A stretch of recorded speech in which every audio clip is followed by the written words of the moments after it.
All right, we are live and on the record.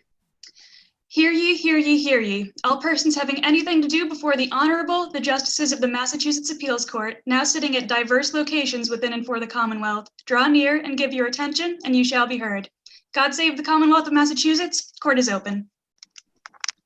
Good morning, everyone, and welcome to the Massachusetts Appeals Court oral argument session for today. My name is Mary Thomas Sullivan, and today your panel will consist of me, Justice C. Jeffrey Kinder, and Justice James Lemire. Even though this is a virtual sitting, we will conduct it in exactly the same manner as we would conduct a hearing in our courtroom, a replica of which you see behind us. Each side will have 15 minutes of argument. You can trust that we are familiar with the case and the briefs and materials that you have filed. There will be no rebuttal.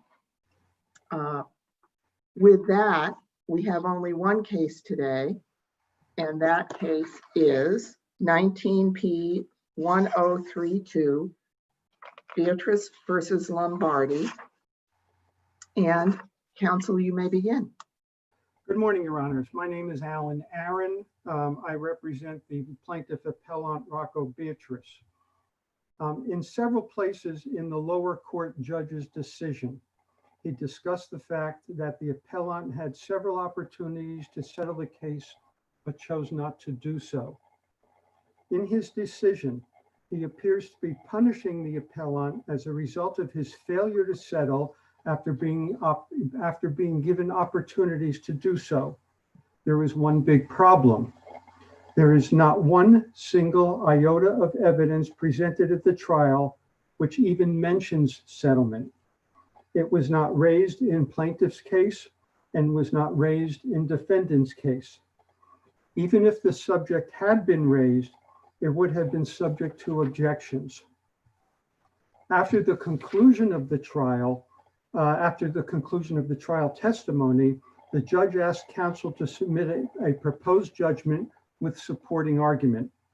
It was not until appellee's counsel submitted his proposed judgment that this issue of settlement was raised. Can I stop you there, Mr. Aaron? Sure. I read the comments regarding settlement in connection with the judge's decision having to do with an award of attorney's fees. Would you agree that that's where those comments were made? No, I think I disagree with that. I think the issue of the attorney's fees was completely separate from the issue of general settlement.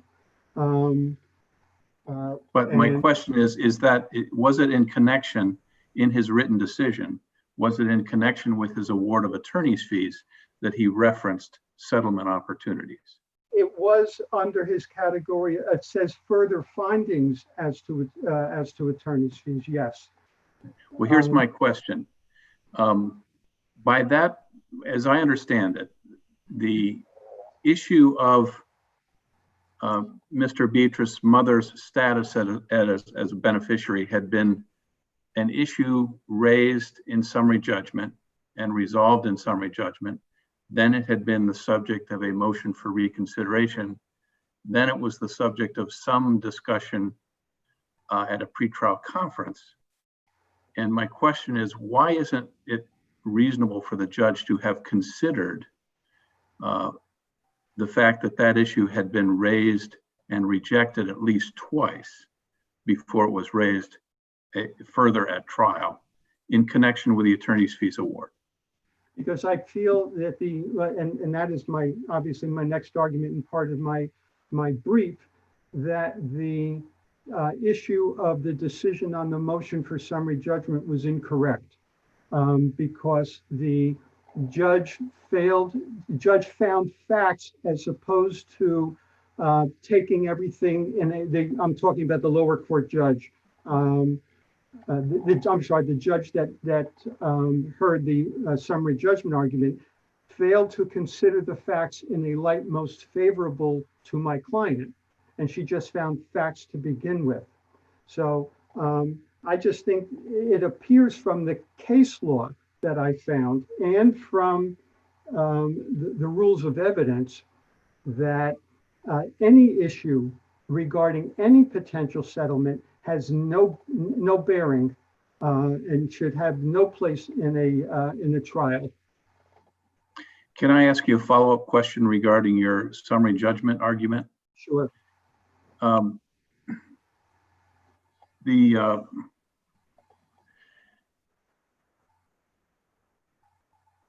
Bear with me for just a moment. Sure. Assuming we agree with you that there was a material issue of fact regarding Mr. Beatrice's mother's status at the summary judgment stage, wasn't that issue relitigated and resolved at trial with the judge's factual findings? No, because the judge refused to allow full testimony as to the mother's status. And what he did is he cut me off, I believe, on several occasions when I attempted to raise this, because he said, hey, the mother's status has already been determined by a lower court judge. So I believe that he essentially took the lower court judge's decision as is and refused to allow full discussion or full testimony regarding the mother's status. Thank you. May I continue? Yes, May I continue with the argument on settlement? of course. Okay, sure. Now, the issue of the judges raising the issue of settlement, I think, is inappropriate considering the fact that the issue was never raised during the trial.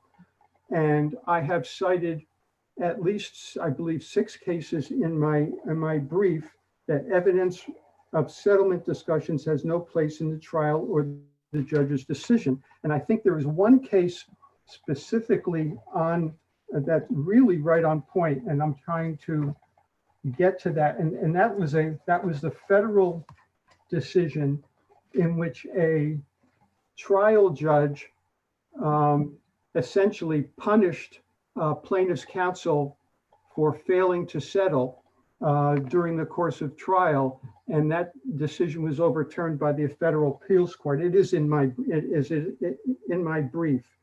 Also, we have the Massachusetts Rules of Evidence, which specifically states that offers in compromise and settlement negotiations have no place in the course of a trial. Now, the appellee's counsel cites paragraph 2, I believe, or section 2 of Mass Rules of Evidence 408 in support of the fact that there may be exceptions to the rule. And the problem with that argument is that the second even though the second paragraph may allow some comment, but only when evidence is offered at trial of a compromise or settlement negotiations, and nothing was contained here.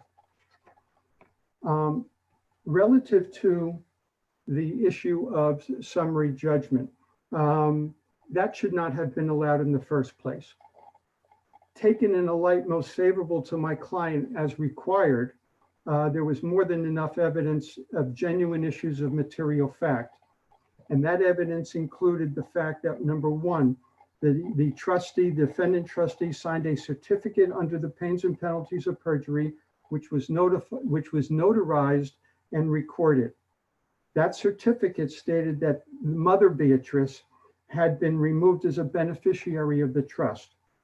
The certificate indicated that all of the beneficiaries consented to the sale of the property.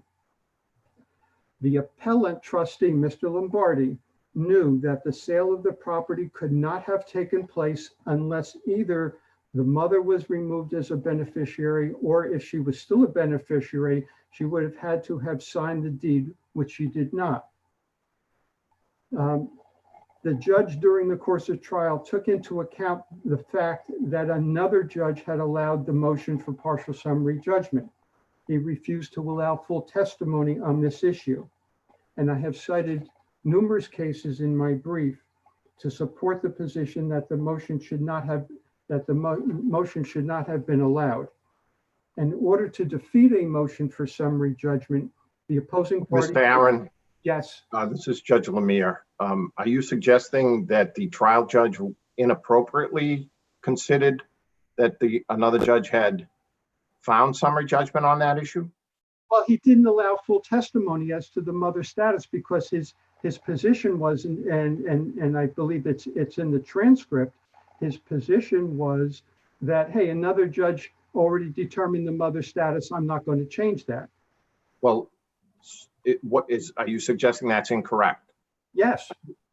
Not that the ruling of the first judge is incorrect, but the trial judge is essentially saying he was bound by that ruling. Okay, all right, fine. I understand the question and the concern, but the fact of the matter is that the motion for summary judgment never should have been allowed in the first place, which would have allowed me to elicit full testimony as to the mother's status during the course of the trial, and the trial judge refused to allow that. I understand, but he felt bound by that. I believe that he did feel bound by that. That's correct. All right. And I think a look at the judge's, the whole of the judge's decision, that it's clear from the language and his tone that essentially had it in for my client, the appellant. Some of this has been discussed regarding the settlement issues. The trial judge did not hear any of the pretrial motions, yet he commented on, let me go back. There is nothing in the record to indicate that any of the pretrial motions were without merit. Yet he specifically blamed my client, the appellant, for prolonging the litigation with multiple requests to continue, which requests were in fact at times assented to and allowed without comment. The trial judge determined in advance of trial that he was likely to award attorney's fees. With no supporting testimony, the judge Mr. Aaron, can I stop you there? Sure. You said that the judge determined in advance that he was likely to award attorney's fees. In fact, isn't what happened that he simply forewarned your client of the possibility of an award of attorney's fees should he not be successful? Well, it appears to me that the lower court judge made up his mind in advance what he was going to do. Can I ask you if there was any claim of judicial bias raised in the trial court, or is that raised for the first time here?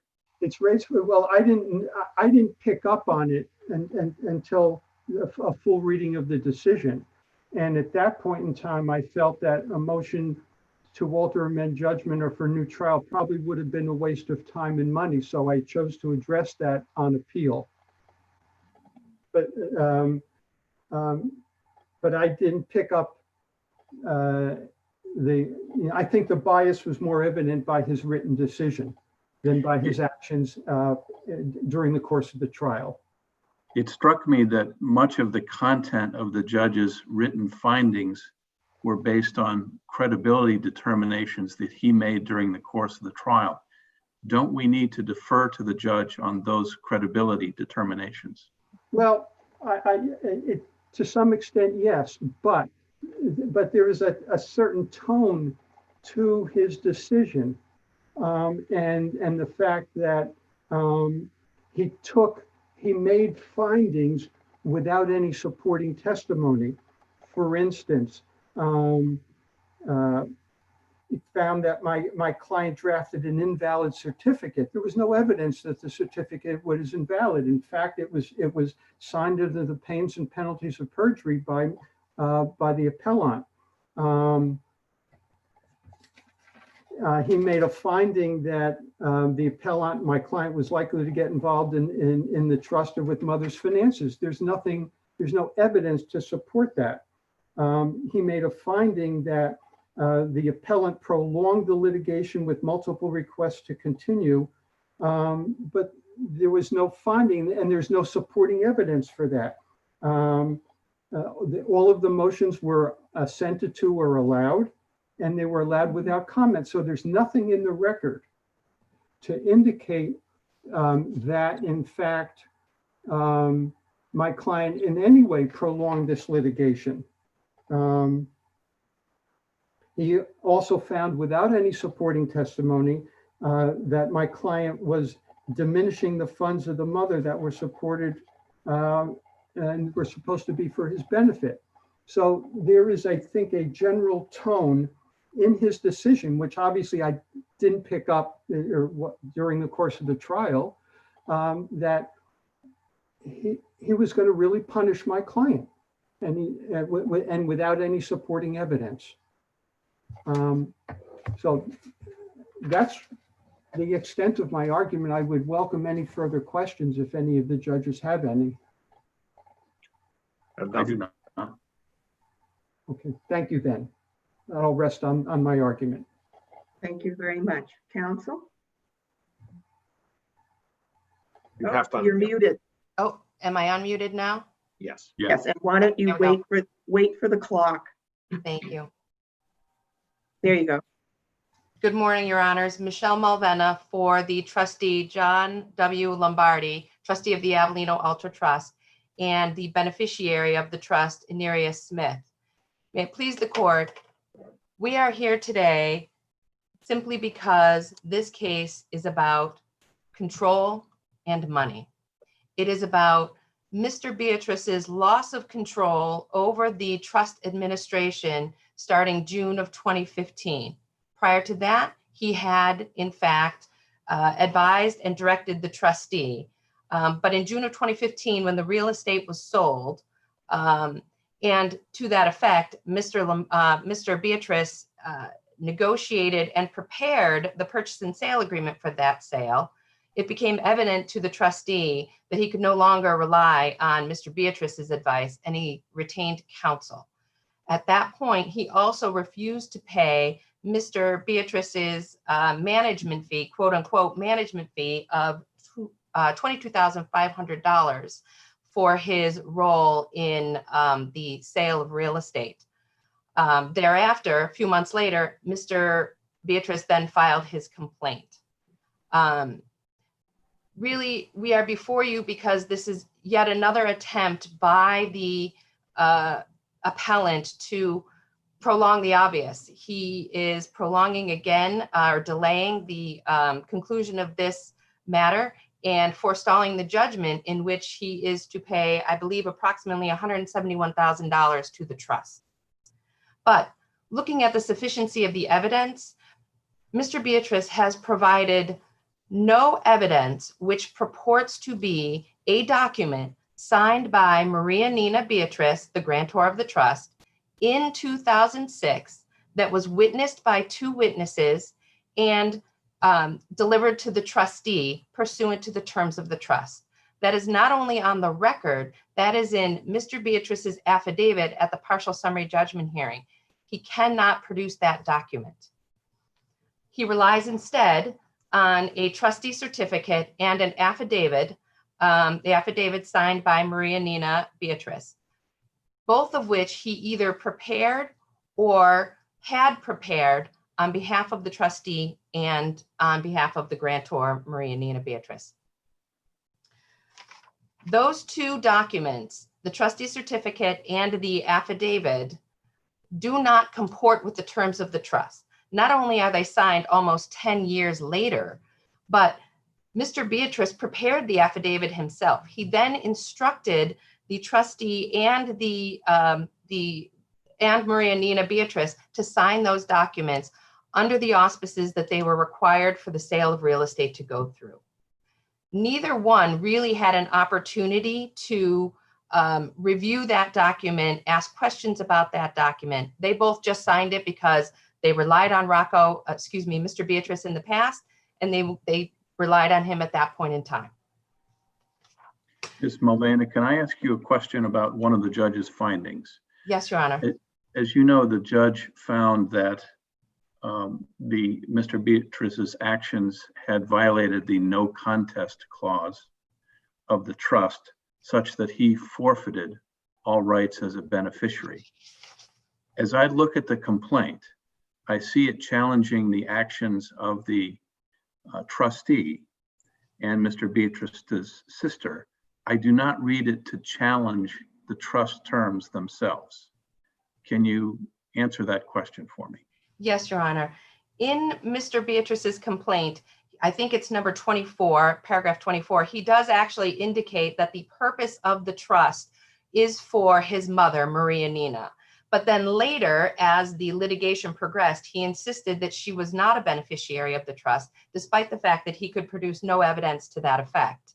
So what the appellees have argued is that by his determining that she is not a beneficiary of the trust, he is challenging that part of the trust in which she is a beneficiary, and that should invoke the forfeiture clause.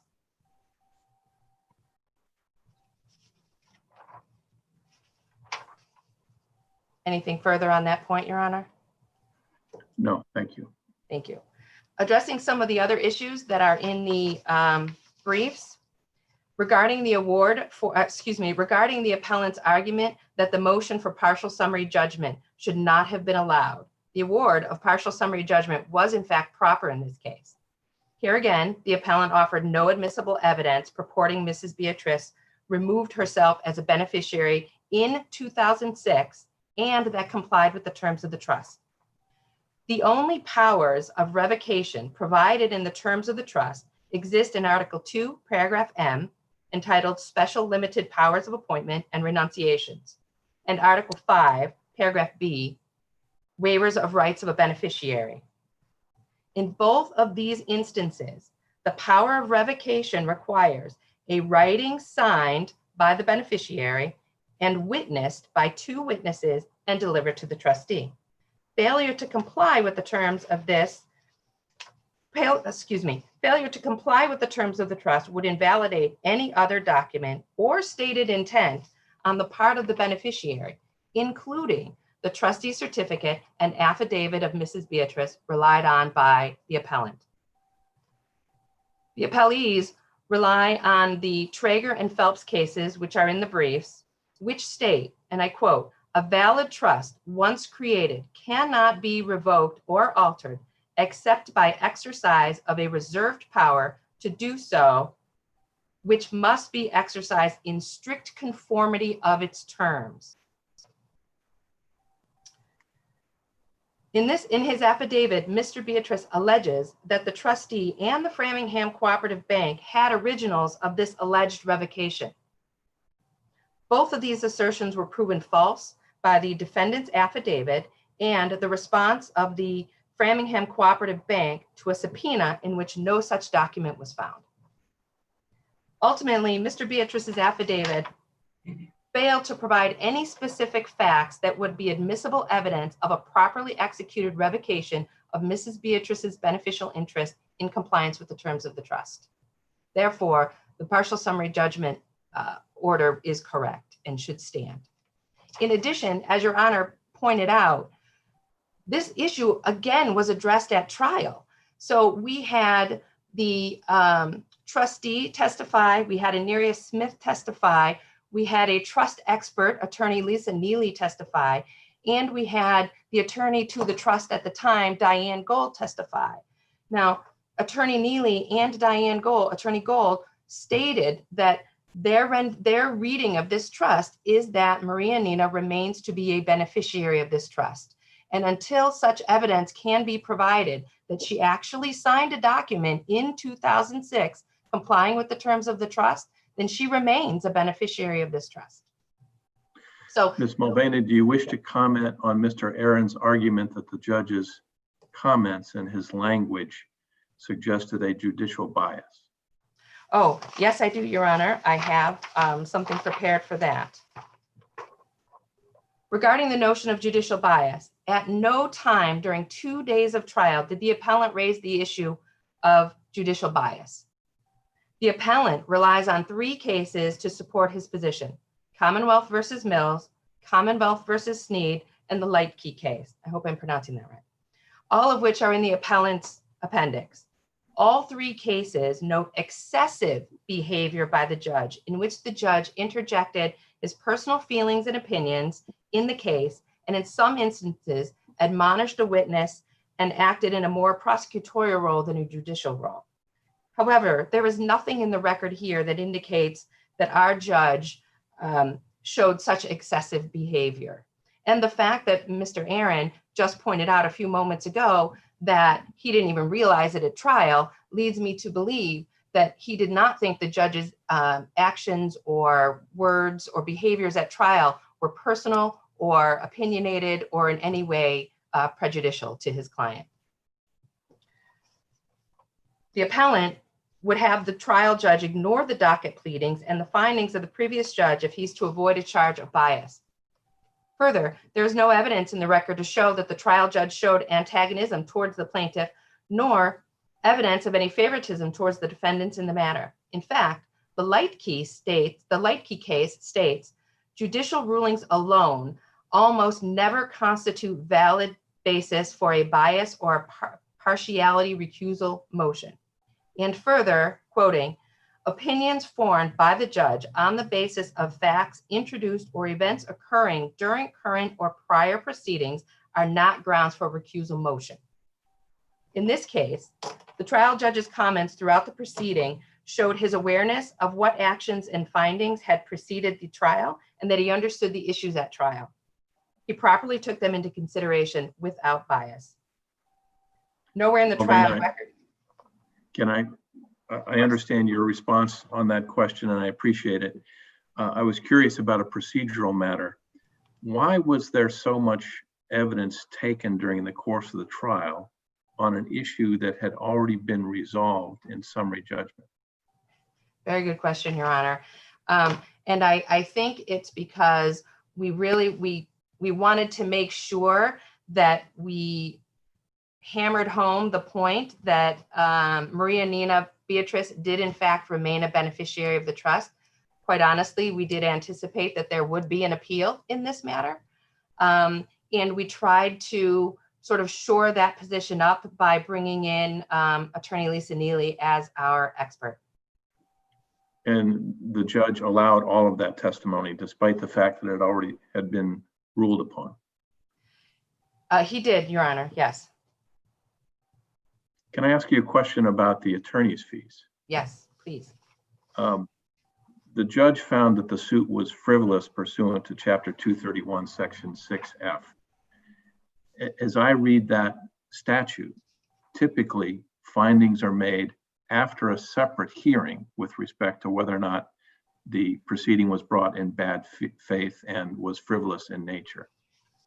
Was there a separate hearing in this case, or were those determinations made simply after the trial testimony?